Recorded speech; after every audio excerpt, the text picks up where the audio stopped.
上期视频介绍了主角团的几个年轻人牛津五人组，还有他们的老师薇拉叶，也就是书里的杨东，叶文洁的女儿。在原著小说中，杨东的生父是叶文洁在红岸基地的老战友杨卫宁，而在剧版的改编中，薇拉的生父是叶文洁在地球三体组织的老战友麦克伊文斯。这两个在剧集中备受争议的角色，伊文斯和叶文洁，他们相遇并建立 ETO 的时间线究竟是怎样发展的呢？而对于这段往事，网飞剧集的改编和原著小说具体有哪些不同呢？这期视频我们就来聊聊《三体》中绝对的灵魂人物叶文洁的前世，并顺带分析和他有关的几位配角。文革期间，叶文洁在清华大学的操场上目睹了父亲叶哲泰在武斗中惨死。从那时起，叶文洁就对人性逐渐失望。他随后被下放到大兴安岭的建设兵团，在这里他遇到了白木林。原著中是这样描写的：整理好的落叶松就要被履带拖拉机拖走了。在树干另一头，叶文洁轻轻抚摸了一下那崭新的锯断面，他常常下意识地这么做，总觉得那是一处巨大的伤口，似乎能感到大树的剧痛。他突然看到，在不远处树桩的锯断面上，也有一只在轻轻抚摸的手，那手传达出的心灵的颤抖与他产生了共振。那手虽然很白皙，但能够看出是属于男性的。叶文洁抬头看到抚摸树桩的人是白木林，一个戴眼镜的瘦弱青年，他是兵团大生产报的记者。前天刚到连队来采访，叶文洁看过他写的文章，文笔很好，其中有一种与这个粗放环境很不协调的纤细和敏感，令他很难忘。作为这里少见的知识分子，白木林和叶文洁都对无节制的垦荒感到担忧，两人引为知己，迅速建立了友谊。白木林把《寂静的春天》借给叶文洁看，他正负责翻译这本书的一部分。《寂静的春天》描述了杀虫剂的滥用对环境造成的危害，反思人类破坏生态的行为。这本书使叶文洁对人类之恶第一次进行了理性的思考。白木林准备给中央写信，反映这里的生产建设中破坏环境的情况，可就是这封信触动了他们以前不知道的雷区，而上级组织对这本《寂静的春天》也持批判态度，在网飞剧集里删掉了写信的事，而在两人的友谊之上添加了些许爱情的成分。剧中《寂静的春天》这本书是白木林偷偷带来的，而非负责翻译，但最终结果都一样。当意识到了可能带来的严重后果时，白木林为保全自己，毫不犹豫地背叛了叶文洁。原著里，白木林诬告是叶文洁写了那封信，而在剧集中，叶文洁读《寂静的春天》被发现时，白木林没有说出那本书是自己的，而是任由叶文洁因携带反动书籍被连队带走。在师部的囚室，军代表邓丽华来找叶文洁，在原著中他叫程丽华，他伪装出一副慈爱和善的样子，哄骗叶文洁签一份揭发材料。原著中说了这份材料的内容，有人想借叶文洁的父亲叶哲泰来打击一个身居高位的人，这件事牵连极广，并且隐约与两弹工程有关。叶文洁不想做帮凶，他坚持不为自己不知道的事作证。邓丽华眼见得不到叶文洁的配合，便对他落井下石。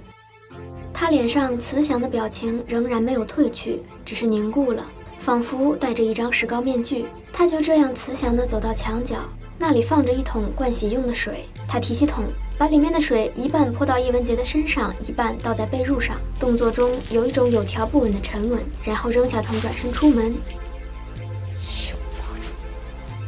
叶文洁几乎冻死，当他再醒来时，已经身在一架直升飞机上。这一年是1969年，叶文洁被带到雷达峰上的红岸基地，一个以探索地外文明为目的的工程。1973年，叶文洁出于感激和报恩的心理，与杨卫宁结为夫妻。从这段时间开始，剧版的改编程度要更大一些。在红岸基地工作期间，叶文洁偶然发现了三体文明，并与其联络。此时，屡遭背叛的叶文洁已经对人类失望，他邀请三体文明来到地球，寄希望于借助更高的文明的力量改造人类文明。小说中，在叶文洁联系到三体文明之后，红岸基地的政委雷志成也接收到了三体世界的信息，但他不知道叶文洁已经回信。雷志成想把功劳据为己有，便威胁叶文洁。叶文洁为了掩盖和三体人的通讯，设计谋杀了雷志成。杨卫宁也卷入这次事件，一起遇难。这一年是1979年，第二年也就是1980年，杨东作为遗腹子出生。雷达峰山脚下有个小山村齐家屯儿，红岸的保密程度降低，便有许多孩子登上雷达峰向叶文洁请教学习上的问题。这里的学生和老师们都很敬重叶文洁这个真正的科学家。叶文洁难产，村里几十号人来给她献血。生下女儿后，叶文洁又在齐家屯住了半年多，每天她给小孩子们讲课，与屯子里的女人们闲谈。杨东则喝着百家奶长大了。在这个大兴安岭深处的小山村里，叶文洁心中的什么东西渐渐融化了，在他心灵的冰原上融出了小小的一汪清澈的湖泊。在剧集的改编中，没有提到红案期间叶文洁杀害雷志成、杨卫宁的事，他也没有与杨卫宁结婚生子。同时，剧版删去叶文洁在齐家屯的那段生活，更是受到了很多批评。有书迷认为，正是这个改编使得叶文洁的形象达不到书中的深度，没有这段经历唤醒人性中的温暖。叶文洁更像是一个心怀仇恨和绝望、报复人类的邪教头子，而缺少了那份对人类的留恋和悲悯。1982年，父亲叶哲泰平反，叶文洁离开了红案基地，回到清华大学讲授天体物理学。同一年，叶文洁为一个新项目选址，来到一个西北山村，在这里，他第一次遇到了麦克·伊文斯。伊文斯是个美国来的富二代环保主义者，他在这里种树造林，试图拯救一种濒危的鸟类——西北鹤雁的亚种。2年后的1984年，叶文洁想办法约见到了当年打死父亲的几个红小将，他们4人都参与了上山下乡，受了很多苦。打死叶哲泰时，那个最热情的女孩唐红静已经在几年前去世。凌汛时的洪水冲走了羊，唐红静和另外一人跳下去捞羊，死在了黄河里。叶文洁只见到了剩下的3人，他们之中有人苍老了，有人残废了，但是没有人为自己做过的恶忏悔。夕阳给叶文洁瘦弱的身躯投下长长的影子，在他的心灵中，对社会刚刚出现的一点希望，像烈日下的露水般蒸发了。对自己已经做出的超级背叛的那一丝怀疑，也消失得无影无踪。将宇宙间更高等的文明引入人类世界，终于成为叶文洁坚定不移的理想。叶文洁再次收到伊文斯的消息是1985年，伊文斯信中只写了一句话：到这里来告诉我怎么活下去。原来他种的树刚刚长大，就都被当地的村民和政府砍伐抢走。伊文斯这时已经继承了父亲的石油公司，成为千万富豪。可即使是这样，他仍不能阻止人类破坏自然、戕害其他物种。伊文斯同样是个对人类感到绝望的人。叶文洁告诉他，还有人类之外的力量可以改造人类。那天，叶文洁向他讲述了红岸基地和关于三体文明的一切。伊文斯静静地听着，同时聆听的似乎还有暮色中的树林和它周围的黄土高原。当叶文洁讲完时，一轮明月从东方升起，在林间投下斑斑光影。伊文斯说：“我现在还不能相信你说的，毕竟太神奇了。幸运的是，我有力量去证实这一切。如果是真的。”他向叶文洁伸出手去，说出了以后地球三体组织接纳新成员时必说的一句话：“我们是同志了。”在剧集的时间线上，1977年，叶文洁第一次遇到了种树救燕子的伊文斯。同一年，他见到了还活着的唐红静。只剩一只胳膊的唐红静眼中全是恨意，他恶狠狠地告诉叶文洁，没有人会为那些事忏悔。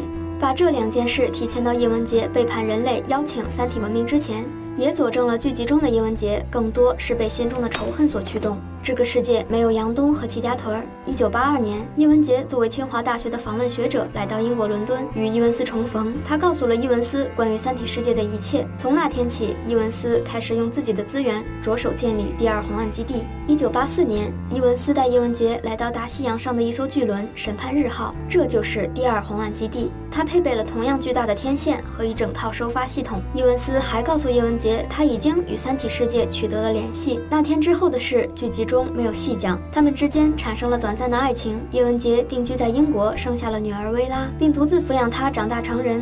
伊文斯则建立了地球三体组织 ETO， 并将这支叛军发展壮大。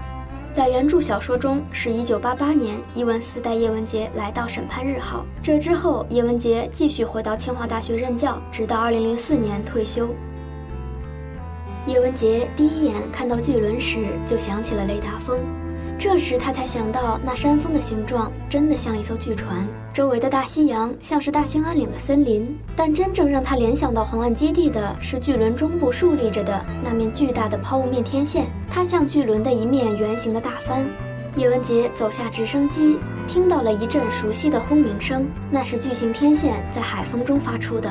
这声音把他的感觉更深地拉回了过去。伊文斯走上前，庄重地对叶文洁说：“按照你给定的频率和方位，我们收到了三体世界的信息，你所说的一切都证实了。”叶文洁平静地点点头。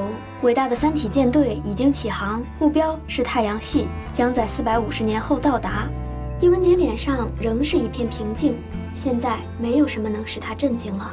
伊文斯指着身后秘密的人群说：“你现在看到的是地球三体组织的首批成员，我们的理想是请三体文明改造人类文明，遏制人类的疯狂和邪恶，让地球再次成为一个和谐繁荣、没有罪恶的世界。认同我们理想的人越来越多，我们的组织在急剧扩大中，成员遍布整个世界。